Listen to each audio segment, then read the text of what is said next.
There is a moment in every believer's journey when the noise of the world grows so loud, so overwhelming, that your soul longs for a voice that cuts through the chaos. A voice not born of fear, not shaped by doubt, but anchored in eternal truth. And today, that is what I want to offer you. Words that will not just echo in your ears, but words that can plant seeds deep within your spirit, awakening strength, clarity, and divine confidence. We live in a generation where distractions are everywhere. Screens flash with constant notifications, voices compete for your loyalty, and opinions bombard you from every direction. Yet in the middle of this noise, there is stillness, a sacred stillness where God whispers identity, direction, and courage. That is the stillness most people miss, because they've been conditioned to search for meaning everywhere except in the place it has always been, within the presence of the one who created them. You see, the world will always try to convince you that you are not enough. It will tell you that you need to perform more, achieve more, be noticed more. But let me remind you of something powerful.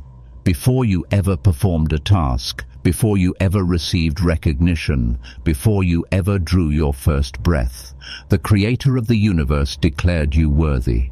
And no voice, no criticism, no rejection has the authority to rewrite what God has already spoken over you. Think about it. The very same God who stretched out the heavens, who painted the galaxies with stars, who carved out mountains and poured oceans into their place, that God looked at you and decided the world needed you here in this exact time in history. That alone should silence every lie that tells you that you are insignificant. But here's the challenge. Significance is not always loud. Sometimes it doesn't look like applause, recognition, or a platform. Sometimes it looks like faithfulness in the small things, courage in hidden places, and obedience when no one is watching. The kingdom of God is not built on performance.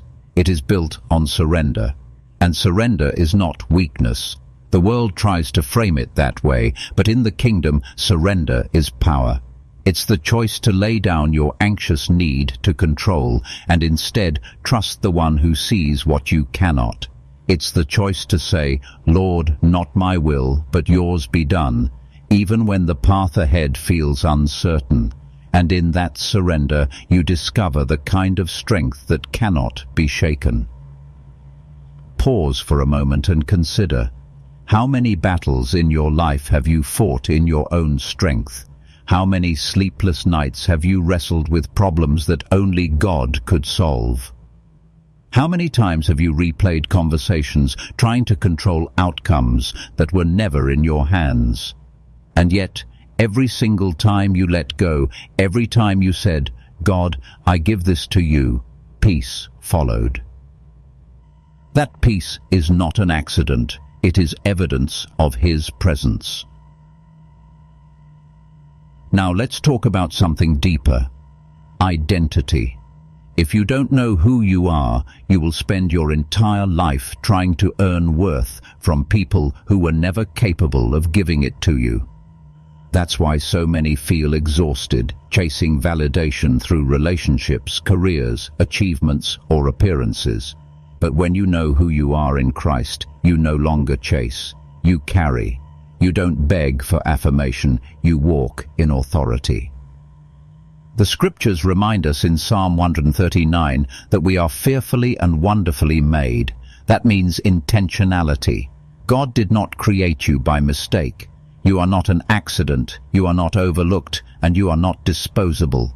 Every detail about you, your voice, your personality, your gifts, even your struggles, can be woven into a greater story when placed in the hands of the author. But identity without purpose can feel empty. And so we ask, why am I here? What is my assignment? Friend, hear this. You are not just here to survive. You are here to represent the kingdom of God on earth. That means your life is not random. Your workplace is not just a job, it is a mission field. Your family is not just circumstance, it is your first ministry. Your voice is not just sound, it is a weapon of light in a culture of darkness. Purpose is discovered in the quiet place, and it is revealed through obedience.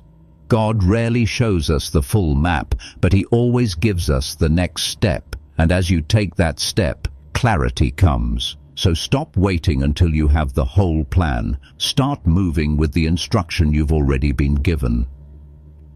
Too many people delay obedience because they're waiting for certainty, but certainty is not faith. Faith requires trust, even when details are missing. Think of Abraham, called to leave his homeland and go to a place he had never seen. There was no map, no blueprint, no 5-year plan. Just a word from God, and that word was enough. What if the same is true for you? What if the very thing you've been praying for clarity about will only unfold once you move? Faith is not built in comfort, it is built in motion. And here's something you need to remember. Resistance is not proof that you're in the wrong place. Often it's proof that you're exactly where you need to be. Pressure produces diamonds, fire refines gold, and resistance builds spiritual muscle. Stop interpreting difficulty as disqualification. Instead, see it as preparation.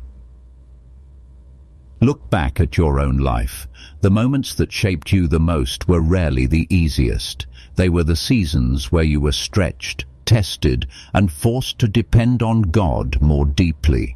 And though you may not have realized it at the time, those seasons were shaping your character, your faith, and your capacity for the assignment ahead. That's why you cannot despise the process.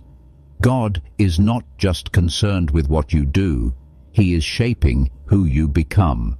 And often, who you become in the waiting is more important than what you receive. At the end. Now, let's shift into another truth. Your words carry power.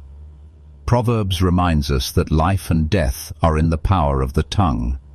That means the way you speak about yourself, your future, and your circumstances has impact.